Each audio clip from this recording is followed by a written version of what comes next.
ऐसी बहुत ही आम लेकिन मुश्किल स्थिति पर बात करने वाले हैं। हाँ, जब कोई करीबी आपसे पैसे उधार मांग ले। बिल्कुल। और आप देना नहीं चाहते पर वो रिश्ता भी बचाना है। ये वाकई एक पशुपेश वाली बात हो जाती है। सही कहा। पैसा और रिश्ते, इनके बीच संतुलन बनाना बहुत जरूरी है। अक्सर यहीं पर तनाव पैदा होता है। हाँ, तो इसी पर हमने एक लेख देखा। शीर्षक है कर्ज देने से बचने के चतुर उपाय। अच्छा। इसमें कुछ तरीके बताए गए हैं और दिलचस्प बात यह है कि इनका आधार मतलब व्यवहारिक समझ और चाणक्य नीति को बताया गया है। ये तो काफी इंटरेस्टिंग है। चाणक्य नीति को लोग अक्सर सिर्फ राजनीति या अर्थशास्त्र से जोड़ते हैं। हाँ, वही तो। लेकिन उसमें जीवन जीने की कला, व्यवहारिक बुद्धि, इस पर बहुत कुछ है। मतलब पर्सनल फाइनेंस और सामाजिक व्यवहार पर भी काफी कुछ सीखने को मिलता है। तो आज हम यही समझेंगे, इन तरीकों की गहराई में जाएंगे कि कैसे साफ साफ ना कहा जाए, वो भी बिना सामने वाले को बुरा लगे। बिल्कुल, बिना संबंध बिगाड़े। देखते हैं क्या चतुराई है इसमें। चलिए, तो पहला तरीका लेते हैं जो लेख में है। ये शायद सबसे आम बहाना है। कौन सा?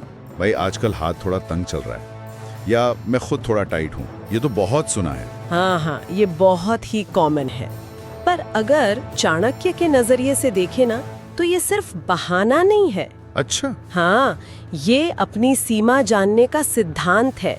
चाणक्य हमेशा कहते थे कि व्यक्ति को अपनी आर्थिक क्षमता के अंदर ही काम करना चाहिए। उधार देना या दान करना भी उसी में आता है। चादर देखकर पैर पसारना। बिल्कुल, ये एक बुनियादी आर्थिक समझदारी है। तो ये कहना कि हाथ तंग है, ये अपनी स्थिति का सही आकलन भी हो सकता है। सही बात है। अच्छा, इसी से मिलता जुलता एक और तरीका है। पैसा कहीं और लगा हुआ है या किसी जरूरी काम के लिए रखा है। हाँ, मतलब पैसा तो है पर अभी देने के लिए उपलब्ध नहीं है। हाँ। ये भी उसी सिद्धांत का एक तरह से विस्तार है। अपनी बचत को सुरक्षित रखना या उसे कहीं निवेश करना, ये भी तो फाइनेंशियल मैनेजमेंट का हिस्सा है। बिल्कुल। चाणक्य के हिसाब से भी हर संसाधन तुरंत बांटने के लिए नहीं होता। कुछ भविष्य की योजनाओं के लिए, सुरक्षा के लिए रखना पड़ता है। ये दिखाता है कि आपकी अपनी प्राथमिकताएं हैं। तो ये तो हो गई आर्थिक सीमाओं वाली बातें। लेकिन कुछ लोग सिद्धांत का हवाला देते हैं। हाँ, जैसे लेख में एक तरीका है, मैं व्यक्तिगत तौर पर उधार के लेन देन में यकीन नहीं रखता, इससे रिश्ते बिगड़ते हैं। ये थोड़ा क्या कहते हैं, असूलों वाला जवाब लगता है। और ये एक मजबूत तर्क हो सकता है ना? यहाँ बात आपकी आर्थिक स्थिति की नहीं है। नहीं, या बात आपके सिद्धांत की है। और चाणक्य ने भी दोस्ती और पैसे के इस जटिल रिश्ते पे इशारा किया है। अच्छा।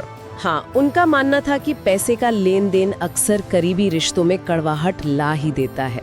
तो ये कहना कि आप इस झंझट से बचने के लिए एक नियम मानते हैं, ये सामने वाले को व्यक्तिगत महसूस नहीं होने देता। हाँ, ये बात तो है। ये पर्सनल नहीं लगता फिर। बिल्कुल। अच्छा, इसी तरह का एक और तरीका है जो अनुभव पर आधारित है। जैसे ये कहना कि पहले भी किसी को दिया था, वापस ही नहीं मिला, अब तो मैं डरता हूँ। अपना बुरा अनुभव बताना। हाँ, क्या ये काम करता है? ये काफी असरदार हो सकता है, क्योंकि ये आपकी ना को एक कहानी, एक वजह देता है। अच्छा। ये दिखाता है कि आप मना कर रहे हैं तो वो किसी बुरी भावना से नहीं, बल्कि एक सीखे हुए सबक के कारण।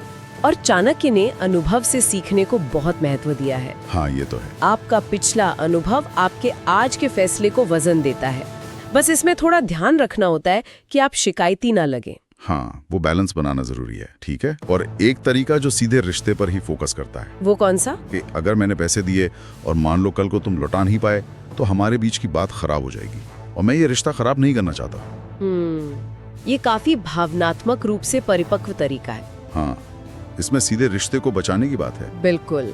और चाणक्य के विचारों में भी रिश्तों को बनाए रखने का महत्व साफ दिखता है। कभी कभी रिश्ते को बचाने के लिए एक मुश्किल न कहना ज्यादा बेहतर होता है। उस हाँ से बेहतर जो बाद में झगड़ा करवाए। हाँ, बिल्कुल। उस हाँ से बेहतर जो भविष्य में टकराव लाए। यहाँ आप पैसे से ज्यादा रिश्ते को अहमियत दे रहे हैं। ये बात शायद सामने वाला समझ जाए।